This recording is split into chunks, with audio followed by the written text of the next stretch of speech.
Oh my God. It's working.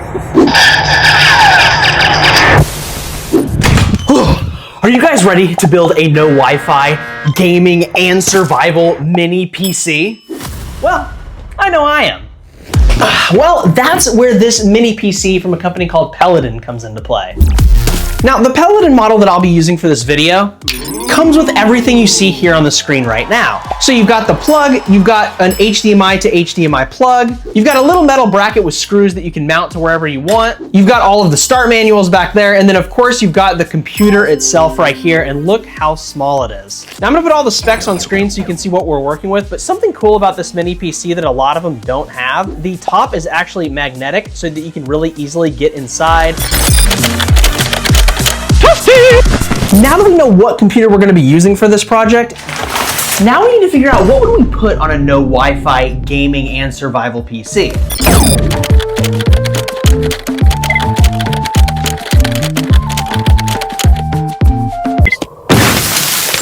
Still got it. So that's our criteria for this computer. Let's go build this off-grid machine. All right, let's go. I got the computer fully hooked up, and this is my off-grid setup so far. Now, I just wanted to mention really quick that if you have a bunch of stuff that you need to plug into your PC, this PC is perfect for it because there are a few ports on the front and then there are a ton on the back, as you can see. Now, I have Ethernet plugged in, which you obviously aren't gonna want in an off-grid computer, but of course we have to download all the stuff to make this an off-grid computer. So I've got Ethernet hooked up right now. Now, the first thing we're gonna wanna add to this computer is, of course, information. We're gonna wanna have guides on how to do things, medical, ecological, everything. Go to kywix.org, which of course I'll put all these links down in the description below. Once you download it, it's going to look like this. And if you're in the online files tab right here, there are a ton of files that you can download. But for our situation, we are going to be trying to save space on this computer for everything else we want to add to it. We're just going to get the essentials.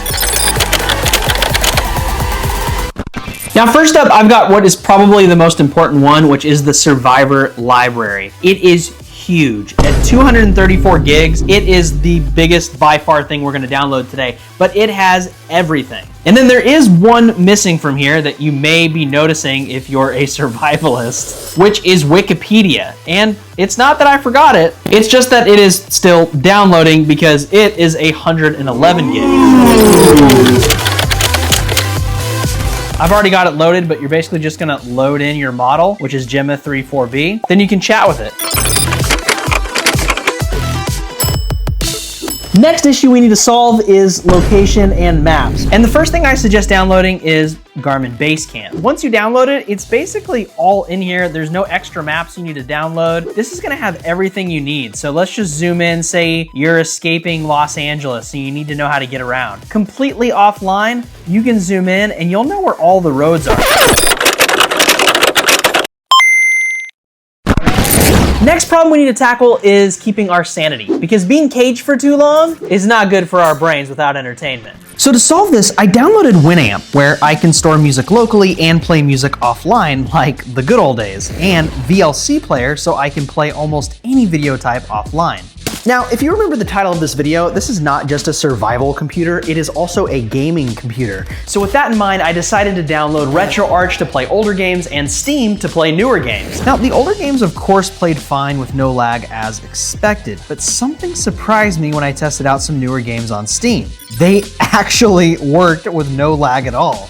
The Peladn Mini PC didn't show any lag at all while playing Stepmania, Distance, Far Cry 5, or even Hogwarts Legacy.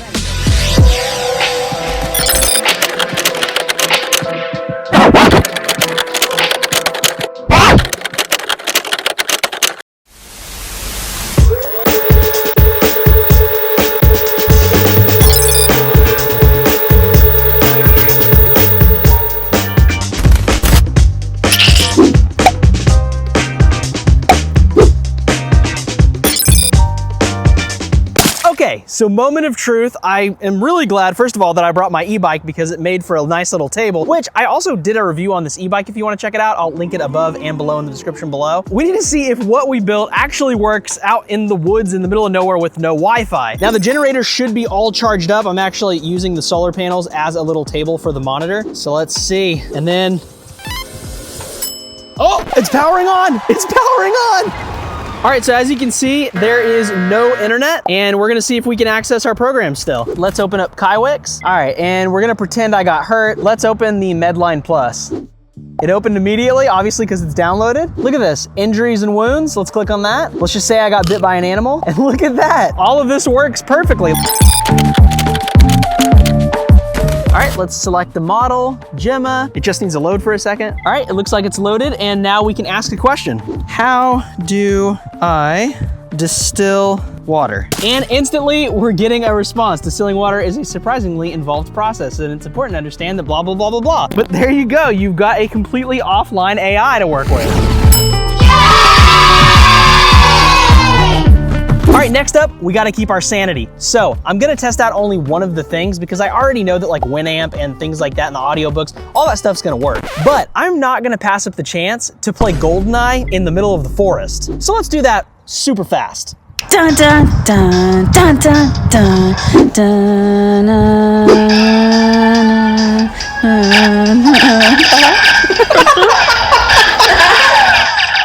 All right, well, it looks like the Peladn PC made a great off-grid PC. And if you want to build your own, like I said earlier in the video, I will leave all the links down in the description below. But I am super excited that this all actually works. So in case of an emergency, I'm good. And at least I'll have GoldenEye. Now, like I said earlier on in the video, there are a couple things that you are going to also need, like all of the accessories I've showed you, like the generator. The other thing that you might want to get for this computer, depending on the emergency that you're faced with, is a Faraday cage. Now, if you don't know what a Faraday cage is, a Faraday cage is an enclosure used to block electromagnetic fields. In case of an EMP attack or something like that, your computer will stay safe and it won't get fried. So having said that, I want to give a huge shout out to Peladn for sending me this PC to try out and just kind of let me do whatever I want to do with it. This was what I chose to do. And if you want to pick up your very own Peladn Mini PC from Amazon, I will leave a link down in the description below. And if you click the link down below and use my code, you'll get 10% off on this sweet little PC. Also, if you have any suggestions on anything that I should add to this off-grid PC, let me know down in the comments below. And with that, I'm Eric. This is Eric's Tech World, where tech and adventure meet. I'll see you guys in the next video, and I'm gonna throw a video right up here of something that the YouTube algorithm thinks that you're gonna be interested in. Now I gotta pack all this up. Peace out.